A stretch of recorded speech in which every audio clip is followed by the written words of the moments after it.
You're listening to The Ripple Affect with your hosts, Cheech and Nibby, a podcast that explores how individual change has the capacity to affect the whole. From neuroscience to donuts, we're two sisters with a deep curiosity for ancient wisdom and modern knowledge, and we're obsessed with learning alongside you because we don't know.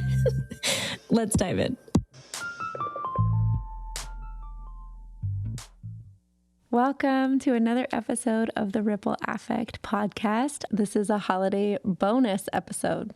With the holidays fast approaching, we acknowledge that family time, while it can be meaningful, has its challenges. This holiday bonus episode is equally for you listening and ourselves, a gift for all of us to build resilience so we can set some intentions and have greater awareness going into the holidays. In this bonus, we share strategies, approaches, and mindsets to try on for the upcoming holiday season. You'll notice this episode doesn't follow any of our normal episode formats. Instead, we decided to ask each other questions, interview style, about all of our holiday experiences, and we got some good info from each other and some good things that we can go into the new year with. We trust it will be helpful for all of you. Happy holidays!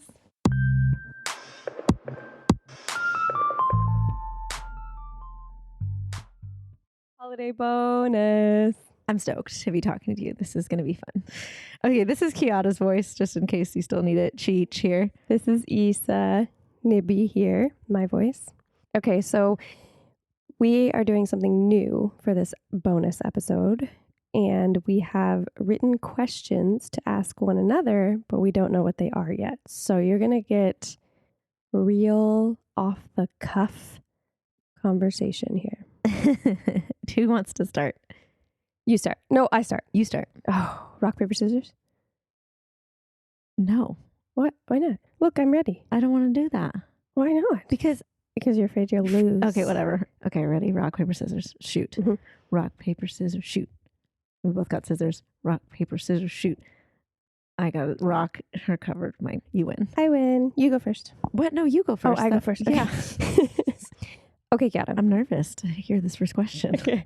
They're holiday related, right? Because this is the topic. Yes, okay. They're holiday related, but I'm actually really looking forward to how different these questions might be. Like, we might be on two completely different pages with this, but whatever. Okay, so my first question has to do with you, Kiata, being an empath.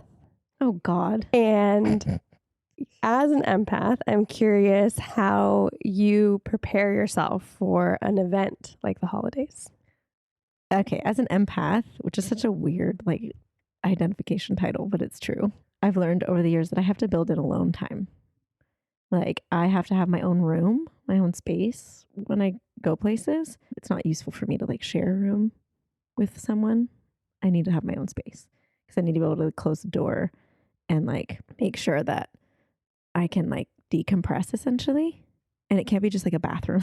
It needs to be bathroom? What are you sleeping in a bathroom? No, not sleeping. I just mean going somewhere and being able to have a moment. Mm-hmm. But it's helpful if it's not a shared space because everybody uses a bathroom, right? So it's a place where I can go, and it helps if it's an enclosed space, not being able to go outside is great for a walk, but something about it being a place where I can sit and no one can disturb me technically. That's nice. I guess this is when I'm there, but I try not to drink alcohol or inebriate myself in any way because it's not even so much the moment of that's fine. It's actually the recovery of it, being a little bit more tired or more just out of it, hungover or whatever. That does not help me take care of myself in the ways energetically that I need to, and emotionally, truly, because emotionally. That's, I think, the biggest piece of being around any large group, whether it's I go home for family or I stay in with friends or holiday parties. For some reason with the holidays, there's a lot of added energy. I think it's just the end of the year holidays specifically, right? Thanksgiving, it's coming to the end of the year. Christmas is coming to the end of the year. Hanukkah, they're coming to the end of the year. And it feels like there's just this pressurization that happens for people. And as an empath, when I'm around a lot of that, people might not know it, but there's it's kind of a low level sound that's going off. And it's I can pick up on all of that. And if I don't sort through it for myself, oh, that's theirs, that's not mine. But obviously I'm a person, so I have it too. That end of the year pressurization, I can have it. So it's like being able to just have that time apart from everyone gives me a little bit more ability to just to tune into just me and not all the dynamics. Because that's the other part of an empath is like, I think I feel the dual dynamics, the dynamics between me and somebody else, but then the dynamics of the entire party or the dynamics of like other people interacting. And I part of that, honestly, I don't even think is empath. I think that's being part of like being a traumatized child and having to like be hyper vigilant about everything. So like the more I work on myself around hypervigilance, the actually easier it is to be around groups. But it's a tough one. What else do I do? I've learned to build in time after.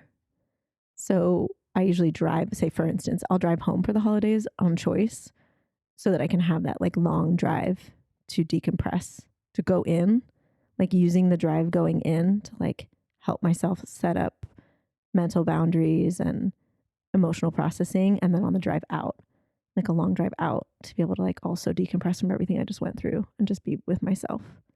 So that's what I've had the privilege of being able to do. Not everybody does. People have to travel with their families or with their kids and stuff, but you're asking me, so I'm saying it. Yeah, that's helpful. That's super helpful. So, okay, just to recap there, I heard to be able to take care of yourself through the holidays, there are a few things that you've found are your kind of non-negotiables or the things that are very helpful. And one of them being a space for yourself, to be able to remove yourself if you need to, that is not a shared space. And I will say going to that space. And utilizing it. I have to utilize it. So I have to take breaks. Like you'll see me just disappear sometimes from a family function, you know, whatever we're doing. Hopefully it's not an inappropriate time, but normally I just like take that time and just go lay down, literally lay down, get under the covers and lay down. Because that like reminds me somehow to like check in with myself, like laying flat and being in the covers, being like, are you okay? And it sounds like I'm like going into a war zone, but it's not. It's just kind of the intensity of being around a lot of energy. So like I need to be able to, I haven't quite yet learned myself how to function fully while I'm interacting and releasing all of it. Like all that energy, it kind of builds up. So I have to like go somewhere and do something. I hope that's not always the case for me. Like truly. But yeah, utilizing that space. So going into the room, closing the door, sitting, when I wake up, like not just getting up and leaving the room, but like utilizing some of that time in the room by myself before I interact with anyone in the morning. Oh, when you wake up the morning of. Yeah. Oh, I thought you meant like you disappear from a party. You go immediately into sleep and then you wake up and come back down. No. I was like, wait, you're sleeping in there? No, definitely not. How long are you gone for? No. Like little meditations. Just like I understand. go in there. But in the morning when you wake up in your morning, space. Not just getting up and leaving that room, but kind of being like, whoa, how occupying. Am I? Like setting my own like self-awareness of myself before I go interact with people. And then the last thing I realize is like while I'm interacting, I will be way more adamant about reminding myself like not to take people's shit on. Like I have to be really adamant about that's them, not you. Yeah, that's them, not me. Like, yeah, it's like I have to watch, you know, whoever's preparing the meal, you know, going through their whole whatever and be like, okay, that's that person's stress or that's that person's process, not mine. You know, let them have it. You know, just like back off, like back the fuck up from everybody else's stuff. And especially if like dynamics happen from other parents to other kids, like watching that and like really being mindful of like, that is not it's not me, it's not my family, it's not my, you know, it's my family, but it's not my inner direct relationship. So I just kind of like separate a lot. Yeah, no one asked you. I love that saying, mind your own business and have business to mind. Oh, that's a good one. So it's like, okay, mind your own business, but then have business to mind. Like, what is my deal? What am I doing? What can I be doing in this situation? What do I want to be doing in this situation? That actually, I didn't think about it because it wasn't a conscious coping or tool, but I definitely, if you see me at parties, I will have something to do. like, I used to play video games in college. Like, we would have parties, but I would just sit and like play video games because it was like something to do. But now as an adult, I'll like clean, or I'll be eating. Like, eating is a grounding thing that I will do. So you will normally catch me by, like, if they have food, like a food table, which isn't the healthiest coping, but like it does like help me because it's like something to do. Or if there's an activity, if there's a game being played, like I will engage in those things because it's very helpful to be active, focused on something. And so thereby not to not focus on myself, but actually to like stay more present and engaged with myself and not like caught up in just the thoughts and energy that are all around. That's a great idea. Like bringing your own activity. I never thought of that. Like, for example, if you bought a new board game, and we have like younger people in our family, where you could just bring that to the table or bring that to the event and be like, hey, you guys want to play this? Or bringing a puzzle or a album to look through that you made that year, or people knit, right? Art, or, something like bringing something to the table to contribute to the event. That's a good idea. I like that idea. Sometimes I'll put myself just silently in charge of taking pictures and video. Like, and so you'll see me like taking a lot of pictures and video because it's an activity that I can enjoy, and then it kind of keeps me active. That's a focus. I've brought my camera places before for that reason. Yeah. It's a good call. So those are some. I like it. Do you feel complete with that question? Yeah. Okay, I have mine for you. Okay, we're ready. Okay, it's funny though because it's the same. What do you do to prepare for the holidays, and what boundaries do you set up for yourself, if any? Ooh, okay. So I think I made a point, at least in the past 4 or 5 years, to take time for myself before I leave my house. I'll go and read some like recovery literature, or I'll call my sponsor, or I'll sponsor for Al-Anon, my Al-Anon sponsor, or I'll just take some time to like just sit by myself and breathe, to kind of recalibrate. Because a lot of times I've been cooking to bring something to the event, or baking to bring something to the event, or getting ready for the event, or getting things together, or wrapping things, or, there's like a lot of action involved. And even talking about it can feel like that raising of energy in my system that it's like feels a little bit like low level anxiety raising up, So just knowing I'm going into an unknown situation. So I'll make sure to just have some time for myself and make sure I kind of recalibrate it back to something stable for myself. And then boundaries that I set, usually I try and kind of have a game plan, and I remind myself I can always go for a walk. I remind myself that I'm not the group, and I'm not in charge of calibrating the vibe of the group. I can always go for a walk. That is something that I do. I enjoy naturally, like going for walks. I enjoy it. And it's something that my family now knows that that's something I enjoy. And so if things do get uncomfortable for me, I know that I can do that activity and it won't be judged as anything other than, oh, that's what Issa does because she enjoys doing that. But really, it's a self-care technique because nature soothes me, because I get space away. Confinement can feel heavy for me. Like, I use that, I feel better sometimes being outside with family members as opposed to inside. So that's something that I do. And as far as boundaries, I don't know. I'm still learning about healthy boundaries, and I'm still learning ways to allow people to just be and not have to try and adjust or change or let that affect me so deeply. So I'm still exploring that for sure. Great. Come on. You feel complete? Yeah. Nice. Yeah. Okay, next question. Drum roll, please. My next question is, how do you make traveling to the holiday more enjoyable? Traveling to?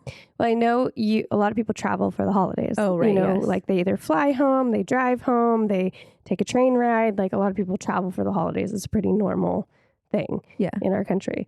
So what are some ways that you make that travel more enjoyable for yourself? Because I know you're a good traveler and you really do enjoy the drives and whatnot. What do you do to make it more enjoyable? Because it can be stressful for a lot of people. Oh man, I've never thought about that. Because it's probably something I look forward the most to.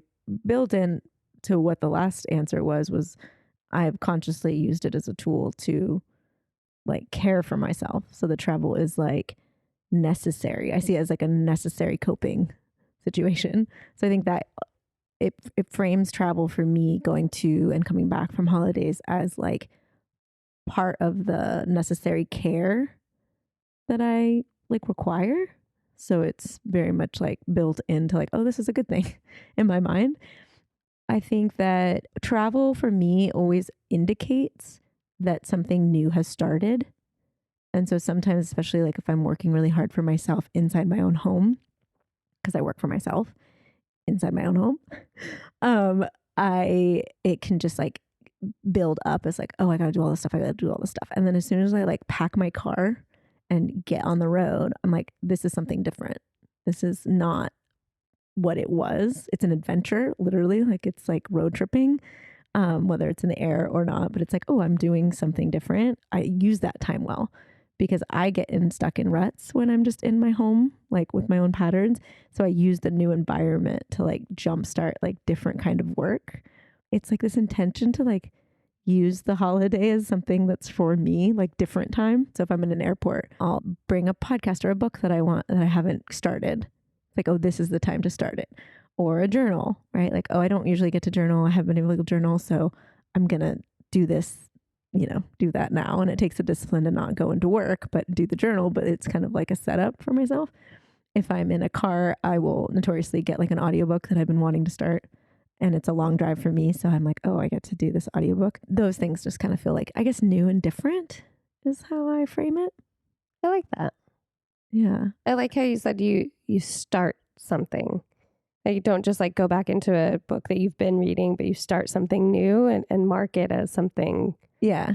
I like that approach. I've definitely used trips to prep. I will say like this, like if I'm avoiding work, like I remember one time I had a show I was prepping for and I hadn't written the intro, and I used the drive to write the intro, or like sides that I was meant to prep for an acting thing that was coming up and I like hadn't been getting into it. And then I'll use the drive to like, I'll have the sides on my, traveler seat, my shotgun seat, and I'll like look at them. I'm like, okay, I hear music and podcast for a little bit, but now I need to turn that off and get into the sides.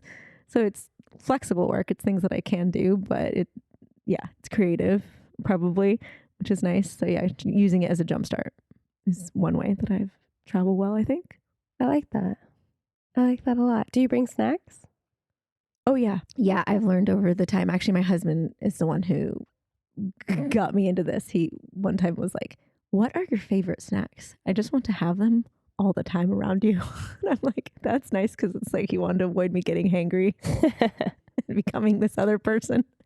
So then I took the cue and I was like, I should probably do that for myself. So actually, I travel, like I always have trail mix, chocolate, water. I have an absorbent amount of water anytime I travel, or a bottle to like fill somehow, and some kind of fruit that I will always bring. I think snacks make travel better for me for sure. Yeah. You're a good traveler too. Can I just ask you that question? Yeah. I usually don't have as far to travel for the holidays. So like I said, I usually do my like prep stuff before I leave the house, and then the drive is just a normal drive.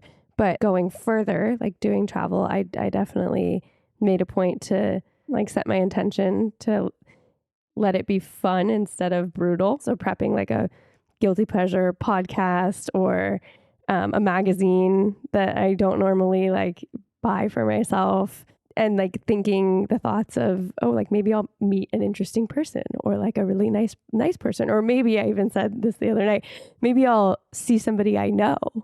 Because that's happened to me and it's really fun. Like I ran into like someone I knew in high school in Italy once. And then like I ran into some like Sohum locals in Mexico once. And I'm like, whoa, you're here? Like, that's crazy. And that's like a fun thing. So I was kind of prepping myself. Like, what if I saw somebody I knew in the airport? Like, that'd be fun. So just kind of like prepping myself to make it be a fun experience. That's a good primer. Yeah. For your brain. I realize, maybe not everybody feels this way, but I really enjoy the novelty of travel, in that like, even if I've been to an airport before or been on a drive before, like the same drive, the weather's different, the sun is different, the like there's construction somewhere, maybe different, like the airports, like, oh, what's this airport going to be like? Like I will take pictures in airports because I just think it's interesting. And then the people, you getting to be around people again from COVID and getting to people watch, and just, I often will watch people go by in airports and be like, whoa, what's their story? What's their life? Where are they coming from? Where are they going? Or watching people line up to like a country or a city I've never been to and be like, whoa, I wonder if they live there or they're coming from there, or like watching people's dynamics. What's that? Sonder. What's that? I love when that happens.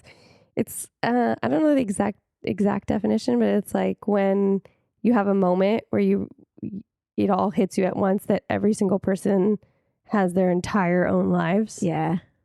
I love that. And their own interconnectedness and their own stories. And that they're just like, whoa, all these people have what I have, like, their own. I don't know why. Also, I know this isn't the case for everybody, but for some reason, airports put me at ease.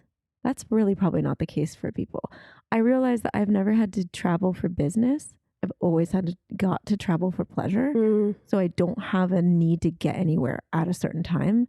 And I do notice the difference between people who are clearly traveling because they need to get somewhere on time, and the level of anxiety kind of, or the stress that I see on others, versus me where I'm like, if the flight's delayed, I don't care. Like, it does not bother me, or I cannot do anything about it. It's a place in my life where I'm very uncharacteristically surrender to, like, can't do anything about it. Like a grocery store line being long, I'm like, what are you going to do? You know, those kind of things. But it just feels that way in the airports. And maybe it's because I've traveled since I was 5. Like, I have traveled since I was tiny, and it just feels like really like I want to be doing this. So I don't know how. I'd have zero advice for someone who just doesn't feel that way. Like, I wish I did. I don't know. Everybody's different. Everybody's so different. Yeah, that's really true. Is it my turn? No, I'm going to ask you. Oh, okay. Because I kind of dug you in the travel one. Yeah, that's right. Okay, but you're traveling back east. Mm-hmm. You are on a different kind of trip, one that I think many people may be able to relate to. You are meeting your partner's parents for the first time? This parent. Mm-hmm. You met one parent, and now you're meeting the other parent for the first time, and you're traveling to their space. Yes. To meet them. I had all kinds of feelings when this happened for me. So I'm very curious about, though, what do you have in terms of expectations, and what are you feeling about that going into that scenario? Because I think that might be, for certain people, holidays do mean the first time that they are, meeting the other person's families, or even friends, like going to other people's homes, or that kind of event, that kind of thing where it brings people together for the holidays, like, isn't always your family. It's another's family, and that can be interesting. So I wanted to hear what your thoughts are. Yeah, I hadn't put too much thought in it. Let me dump it on you. Yeah, I feel at ease because I got to read a text from his dad to him that said, well, if she loves you, then I already love her. Aww. And so that made me feel very much at ease, knowing that there was that level of connection between them, and that they included me in that. Just immediately made me feel just at ease and excited to meet them and get to see them together and get to see the home that I've heard a lot about. I'm just looking forward to that part of it. Yeah. Because you've met other parents, previous partners too. So maybe just like pulling that whole experience, because if you have anything that, like, how you deal with that situation in general. I think I've always looked at how much I care about my partner and how grateful I am that they exist. And then I know that I'm going to meet the people responsible for that. And that always helps, like, frame the way I approach them, being one of gratitude for that individual. And we're humans, we're all humans. And so I acknowledge, just because one person is somebody's parent, doesn't mean they don't have all the hangups of being human, And so I try not to place them on a different level than myself, just being a human. and I have felt uncomfortable and out of place before. And I think reminding myself and really, like, take that time and space to to talk to myself, to self-dialogue and be like, well, this is the situation you're in. You're not less than, you're not, just because it doesn't feel comfortable doesn't mean it's wrong. And really kind of have some self-dialoguing with myself to be able to get to a place of comfort in my own skin, because I haven't always felt comfortable in my own skin. I have had insecurities and been in situations that exacerbated those insecurities. And so having to really work, do the work during the situations is challenging, but taking the time to do them has been helpful to me. Oh, that's so good. I love that. I love that.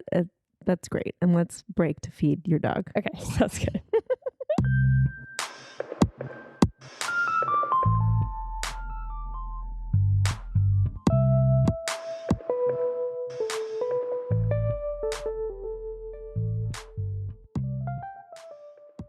Welcome back. Moosh is fed. And Nugget is chewing on a bone, my dog. So if you hear her in the background, that is what it is. But it's better than Nugget barking. Always. You're welcome. Whose turn is it? My turn. Okay. Your turn to ask me? Mm-hmm. All right, let's go. Okay. Kiara. I wish everyone could see the look you have on your face right now. It's so intense. What was it? In 1 million? Slumdog Millionaire. You couldn't remember $1 million? That's the whole movie. Well, I thought it was, but then I was like, really? Was it $1 million? I know it doesn't seem like very much money now. It was a long time ago that movie came out. That show was intriguing when it first came out, right? It wasn't a show. It was a movie. No, it was a show. Oh, you mean but it wasn't called Who Wants to Be a Millionaire. Oh, it was. You just pulled that. My bad. Who Wants to Be a Millionaire? Okay. My question to you is, what is one thing you want to bring with you into this holiday season? Honestly? Kindness to animals and freedom. That's a joke only our family will get. That's good. Honestly, not, this is going to sound weird, but not caring.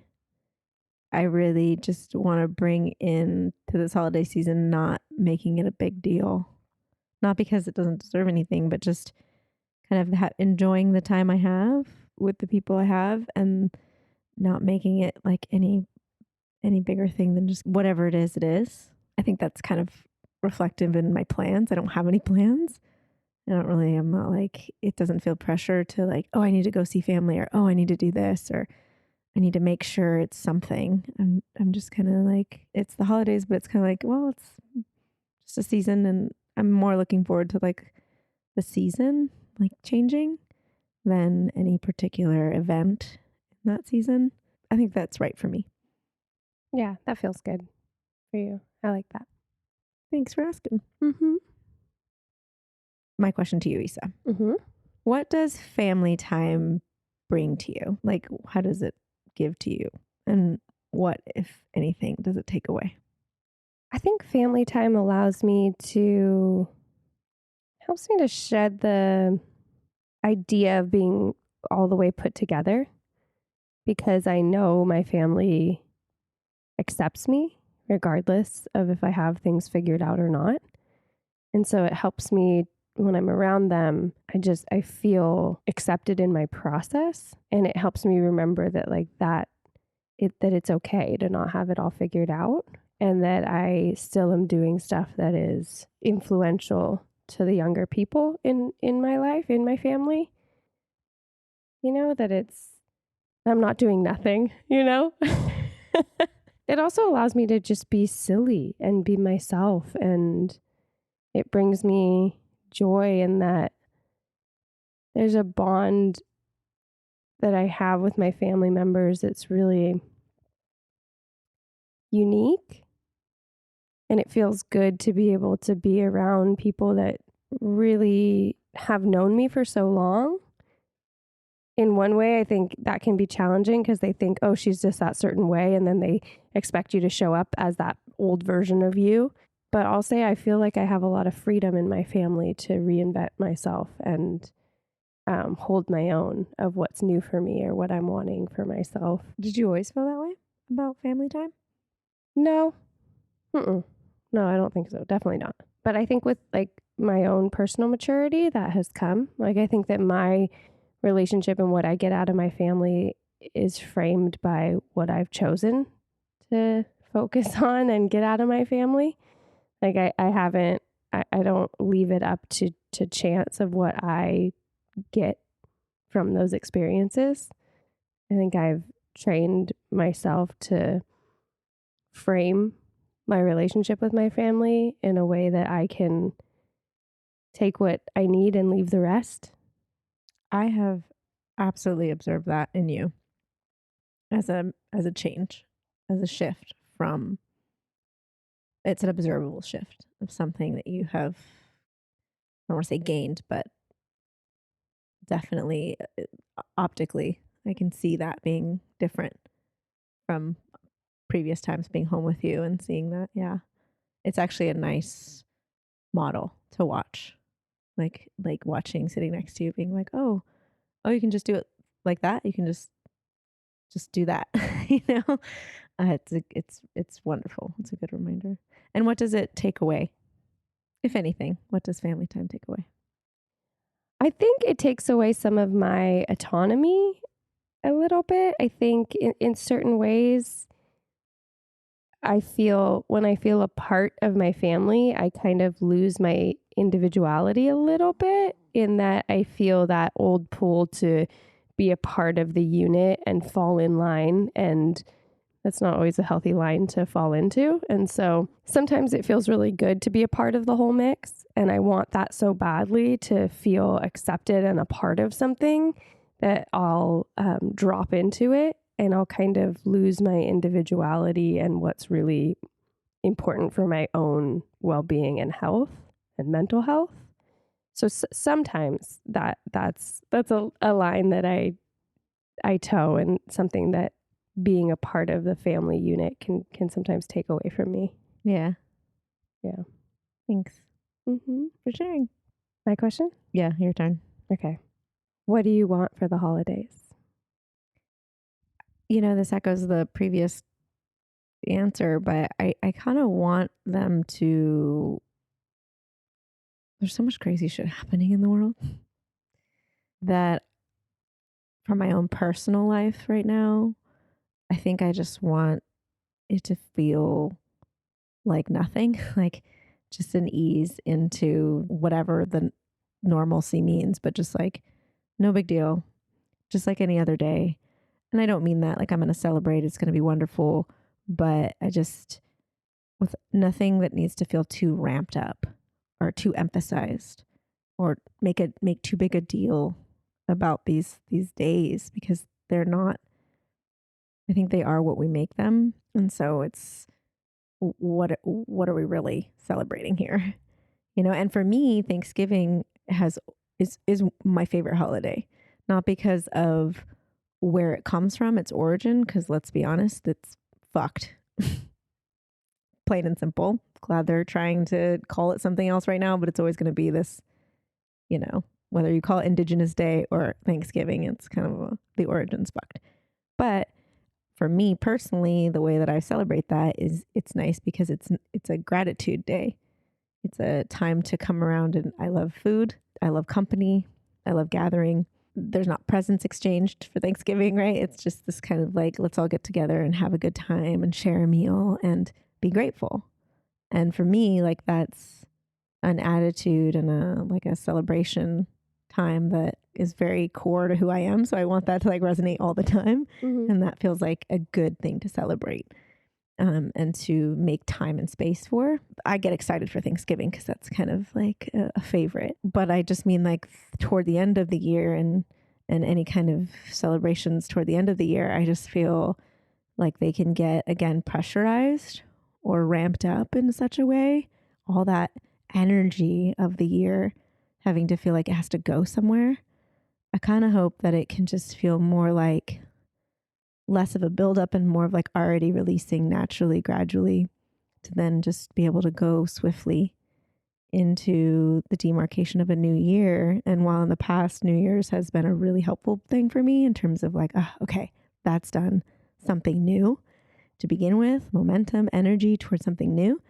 I kind of have really appreciated everything I've gained this year. So I don't want it to start anew. I don't want to tie things up, wrap things up. I want it to feel like a continuation. That's what I want the holidays to be, is something that can just feel like, okay, this is now the season. And that's what's nice. It's like winter starts, but it continues. The new year doesn't have a moment in the season of the actual movement of the globe. You know, like December 31st means nothing to the planet spinning around the sun. Zero solar connection. So, and the seasons are the same, so I think it's like my celebrations that are more like obvious to me are like the solstices. And yeah, we have one toward the end of the year, the shortest day of the year, but that just is the continuation. It's like, okay, it goes to being the shortest day when we're, the closest to the sun, and then we continue on. So kind of hoping that will feel like that. Yeah, I like that. All right, my question to you, Isa, is if you could change one thing about the holidays, what would it be? Consumerism. Can you say more? That's the first thing that comes to mind, but I guess it's not all holidays. But I think the commercialization of holidays and the fact that it's like things get lost in all of that. I think of it similar. I've seen it in weddings where the matrimony, the connection, the vow, the thing that's happening, those two people coming together and making that commitment to one another gets lost in the eventness and the hoopla of it all. Spectacle. Yeah. And, recently, like learning about our Constitution and what our country was started in, it seems like a lot of it is like a similar vein of like, oh, there's something really special happening here. But then it gets lost in all this hoopla of modern day politics, and I think the holidays of the gathering of people together, the gathering of loved ones, the essence of having enough food to eat and being together and creating ritual and something that's meaningful that you can come back to every year, that is habitual for the children and the next generations, and having that thing that you create as a family, whatever that is, whatever you're celebrating. I feel like sometimes it gets lost in the commercialization of consumerism. Can I ask my next question? Because it's kind of a perfect dovetail. Mm-hmm. What are some traditions that you'd like to create within yourself or externally around the holidays? That's a good question. So can you say it again? What are some traditions that you'd like to create within yourself or externally in the holidays? Within myself, the tradition of making a really conscious effort to, at least at one point or more, I think I can work to get to a place of more than one, but starting with one really conscious effort to be really present and really take in all the people that are around me, the environment that I'm in, and kind of like snapshot it for my mind and my heart. I think that would be a tradition for myself in holiday situations that I'd like to internally do.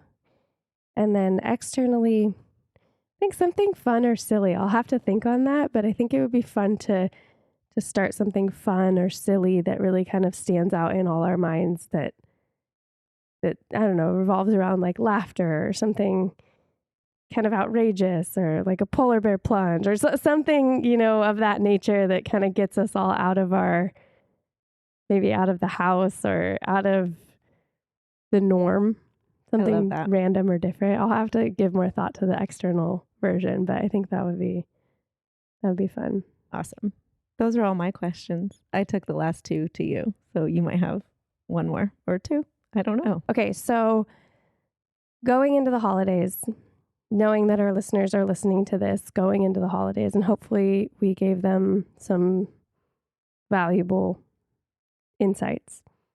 Do you have any direct advice for anyone who's going into the holiday and wants some like actionable, concrete things to do to make sure they maintain themselves and their own like self-awareness? I don't know. I'm not so big on advice because like, I don't know. Okay, then let's go the other way around with it. So do you have any ideas for yourself of what could work for you going into the holidays to make sure you maintain your self-awareness and your mental health and your intentions that you're set for yourself, of letting it be just like a continuation and ease and the notions that you mentioned earlier? Yeah. And I think I can offer both. I'll share for myself, and then I think I can offer not advice, but maybe just like learnings I've come across. So yeah, one and the same. I think for me right now, what comes is like being able to look at my schedule actually. Because I think I get caught a little bit in no man's land of just putting my head down and grinding away the thing in front of me. And I don't look up until shit, it's Thanksgiving, or, oh, it's Hanukkah, or, oh man, it's Christmas. Like the New Year's here. So I think being able to, this is a great conversation with myself because I can look and go like, okay, let me put a calendar and make it fun and use my whiteboard calendar and, you know, kind of plot out, okay, if I plan, if I want to do this, if I want to feel this way, or if I want to bring something nice to this dinner, like how far out in advance for me on my schedule do I need to start? When do I need to go shopping? When do I need to go to the grocery store? Like, when do I need to look at that recipe or whatever, so that I don't back myself into that corner and feel the pressure of like, shit, it's tomorrow. And I don't, you know, like didn't look at that. I'd like to be a person who is more intentional with my time because as my friend Coral pointed out, I'm really confident with time and I'm terrible with it. It's a very weird thing that I didn't even recognize. Like, I'm so confident with time. I think I can do everything in an hour. Like, whether it's like bake a turkey or like finish an Excel sheet. Like, oh, this will take an hour. And then like, or drive somewhere. Like, I know that takes an hour and a half. And I'll be like, that's an hour. Why? That's so weird. And I'm so confident. And then the very confidence leads me to be bad with time. I'm late. Like, I run late. That is not someone who's good with time. You know what I mean? Like, how the fuck can I be so confident with something? And what's weird about that is then the other side of it is that I'm like not confident in other things that I'm actually really good at and really on it. Like, why is this time thing the thing I'm confident in? I should not be confident with time. Wait, didn't we do a coaching session around that for you? Yeah, and it was so useful. Did we record it? I wonder if you could go back to that. I should, because I remember I got better after that coaching, because it was like, well, what's my time like? What's my relationship to time? And it was all tied up in some weird shit. So that, yeah, I recall that vaguely. We went into what your relationship with time. My relationship with time, and it helped for a little bit. Like you and I were talking earlier about how some tools can really work sometimes. Oh yeah, we were talking about walking downstairs. I did this Sunday live exercise where I had people, in order to get out of their heads, you walk downstairs or climb down a ladder into your body. That was a tool I used and went to often, and then it kind of faded. I forgot about it until you were talking about it earlier, and I was like, too. Oh yeah, that tool was really dope. For me too, it was really helpful. I got to remember that one, put it in my back pocket and use it. Yeah, and the relationship to time was like pressurized and from all these different like beliefs I had, and so I should look back at that recording. But anyway, so going into the holidays, I think it would be nice if I was aware of my relationship to time and what I need to enjoy the gatherings that I'm going to go to. And then looking at a little bit of planning, again, not to plan to like have some big new year or like breakthrough, like once January 1st starts, I'm a new person, but more kind of maybe some long-term planning of like, well, what does March look like? What would February look like? What is, write some things down. We talked about that earlier too, of like the power of when you actually physically write something on a piece of paper, the likelihood of being able to do that thing, or it goes up a significant percentage. Like, I don't know the percentage, but I remember reading it and being like jaw drop. Wait, what? Is that for real? And it's like in a peer-reviewed journal articles. I'm like, no, that is for real. Yeah, 100. So I'm looking forward to, now that this conversation's happened, to be able to kind of maybe look at like, okay, are there some things? And again, like plotting out, because that's clarity coaching that I rarely do for myself and love to do for others, but just taking the time to break something down backwards to forwards, going like, okay, if that thing's in March and I want to have that done, what gets done right before that? And then what's right before that? And then if I need to do that, what would happen right before that? And then backing it up and being like, oh yeah, I needed to start 3 months ago. But instead of that, being like, no, I'm going to start now. And it's actually not going to get done in March. It's going to get done in May. Mm-hmm. And I can feel the relaxation in my system be better because I go, oh, okay, that's more of my realistic timeline. Yeah. And being able to chunk down those big ideas, the goals you have for yourself, just being able to like implement them slowly and consistently is so much more useful and sustainable. Chip away and feel good about those little chips. And that's, I think, the same for a pretty short amount of time, because it is only like 6 weeks, or like less to the end of the year. Mm-hmm. And that's just for our culture of what we celebrate, right? Like there's many other holidays in between and after, but the predominant ones, like that feels nice to me to be able to kind of look at these 6 weeks or whatever it is and just kind of be like, okay, well, what do I want? And for me, I already kind of recognized it, but didn't realize it till this conversation, was that I don't really want to go anywhere. And I don't really want to do much in terms of travel or, gathering too much. I feel already called to more of an incubation time and giving myself permission to do that. And I think part of it is because I just got done traveling. So I already got that done for myself this year. Well, thank you for sharing. Can I ask you that? Because I'd love to hear your perspective. Do you have any advice for anyone going into the holidays? Yes. Okay, so here's a really helpful...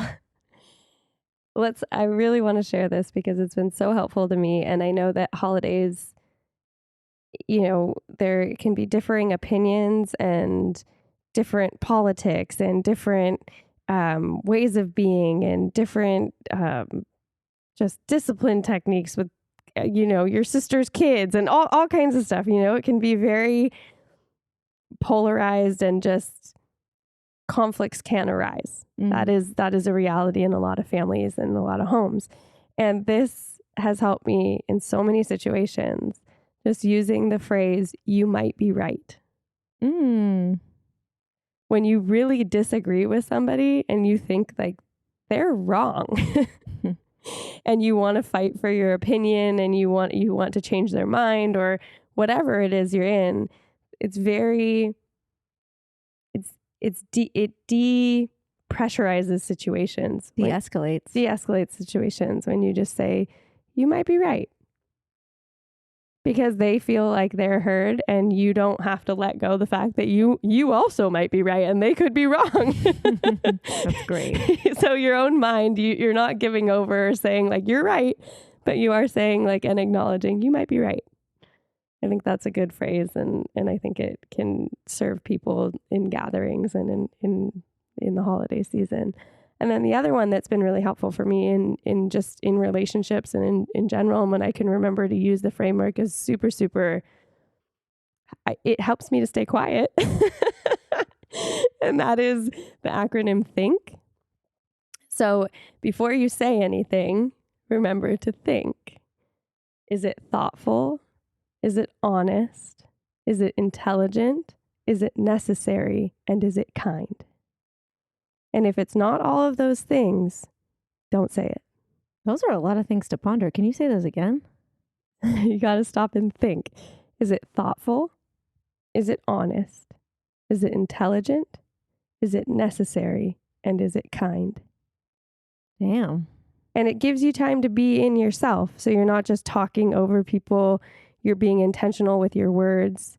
And if you follow that guideline, your relationships and what comes out of you is ran through a really clear filter system.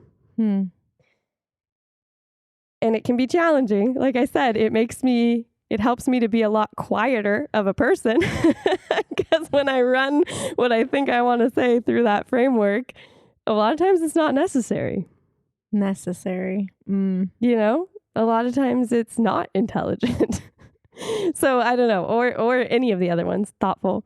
But those two things, you might be right. And using that filter system of think, I think is really, both of those have been really helpful for me in my interactions with other people, especially people that I love a lot and I believe deserve the best version of me. I can see that it would make you like pause and reflect rather than just say things. That's useful. Yeah, it gives you space. Gives you space to act how you want to act instead of just reacting. So that's my advice. That's good advice. Thank you. Yeah, totally. Thank you. Totally. Yeah, I'm glad that you're giving me advice at this moment. I don't feel like I have like. Yeah, well, those things are not, I think they're just good tools. Yeah. They're good tools. So I'm not advising a specific thing, but if those seem like they would be useful for you, like pick them up and try them on. I think that's the advice is like, try it if it sounds like it could be helpful to you. And if not, just... Yeah. And I think I will say, thinking of people listening, the ones I love, like listening, like that delicate reminder inside yourself that you deserve to take up space, that you do matter inside of any kind of dynamic, like you do count, like, and you do contribute. And it can be in whatever way that you want that to be. So if it's not going to the holidays, maybe that's you contributing because you're contributing to yourself, or it is showing up and needing to take breaks, or not doing so much for the group, or doing more, like whatever it is that is you deciding for you, I think is a good thing for autonomy and a good thing for your own agency, and a reminder that like, regardless, again, so it's the holidays, like, so what? Like it's still your life, and it's still your time, and it's still like you navigating your life and your time, and you matter. And I want that for my people, my community, and my almost clan. Yeah. We got this, guys. Yeah. And people who don't have families to go to, or, don't have their parents this year, or don't have, their kids, that it's just knowing that even if you don't have the idea of a full holiday of what it once was, or could have been, or will be in the future, like maybe you don't have the love around you that you want, know that we love you. Yeah, that you matter. Yeah, that you matter. Like it doesn't have to look any way, but this time, again, like the season coming into a winter solstice is a time that like looks different than the rest of the year. So like, how can it look different for you, and how can you make that your own? Yeah, and feel empowered to like be okay. It gets to be whatever you want it to be. That's what's really important too. I think we're so hammered in this idea of what the holidays should, quote unquote, should look like, and how everything should go down, and what a loving family does. Family. Yeah, the Instagram like world that we live in. There's always that alternate reality that is shown to us now in a curated way that never existed before. I think that's the antithesis, or the antidote rather, to commercialism and that kind of thing you were talking about earlier, might be to like make it your own. Because I think about that for weddings. I've been to an absorbent amount of weddings. I've been to like 40 something weddings, and I'm like, that reality of watching that many times the same kind of thing is the ones that I feel like gave permission to make it their own, to not just individualize the ritual, like, oh, this is how we do this same thing, but to be free enough to like, no, this is how we're going to do this. Or I could just even speak for myself. Like my wedding was a no wedding. It was just me and my husband, and literally the person who married us, and that was it. And it was on the fly. And I didn't know that's what I wanted until I was in it. Because no one ever showed that picture, because that doesn't make money, like that. We didn't have a venue. We were on the beach. Like none of that makes money. But when I was in it, I was like, oh, this is what I wanted. And I wouldn't have known that because it wasn't sold it. So being able to create whatever it is that you need outside of that consumer circle, like, can be valuable, and inside it too. Mm-hmm. I watch families build beautiful things because they have the privilege to give that to their kids and put all the decorations up, and it's wonderful. And I think there's just the spirit of why, like, why are you doing that? Why is it important to you? That's really what matters. And if it's not important to you and it's causing you stress, like, maybe it doesn't need to be as important, Yeah. Like, what's more important? Like you tell the dogs, leave it, leave it, leave it. That's you, not us. That's them, not us. Yeah. All right. I think that's all I got. Yeah, I think so too. Thank you for listening. Hope that you all have a good holiday season. Yeah. We're here. We're always here. Yeah. Hit us up. And we're truly thankful for this project and what it's bringing us and the people that it's bringing us closer to. Well said. Okay. I think we did it. Listen, I don't know what we did, but we did it. Look, unattainable ideals are overrated. We're way more connected and deserving than society's false sense of separation dictates us to be. You're not just one person. You're enough. Your effort is enough, and change is possible. Question the standard that says otherwise, because what if almost is good enough? Just by tuning in, you're a part of our clan. Not in a culty way, though. We don't know how far this ripple can go, but we're going to keep showing up. And we'll never get to perfection, but we're all going to be okay if we let the process be the solution and we see the value in the attempt. Thanks for listening to another episode of The Ripple Affect. We're looking forward to exploring a different facet of change with you next Tuesday. Same time, same place, next week. For show notes and additional resources, check out our website at rippleeffectpod.com. That's affect with an A. Kiara has worked diligently to make our website interactive. Please visit it so it wasn't all for nothing. In all seriousness, though, there's a ton of resources there. DM us directly at Ripple Effect Pod on Instagram and let us know what you liked about our show or any of your own ideas. We're really excited to hear from you. We value your feedback because it helps us make the pod better, and it's our way of including you in our process. Okay, so ratings aren't the point of why we do this. We really want to make a change in the world. But in the Matrix, there are algorithms. So yeah, every single review we get helps the ripple go farther. To help us out, please take 2 seconds, find the ratings and review section on whatever platform you're listening from, click 5 stars, wink wink, and leave a review. We know you're busy, so just saying hello or literally hi as the review helps us hack the Matrix. We sincerely appreciate it. If you want to become officially initiated into our clan, again, not in a culty way, hit the subscribe button wherever you get your podcast. And as always, we're in it with you. Keep questioning. Stay curious. You got this, clan. A special thank you, love, and credit to the magnificent Mia Casasanta for this beautiful music you're listening to right now.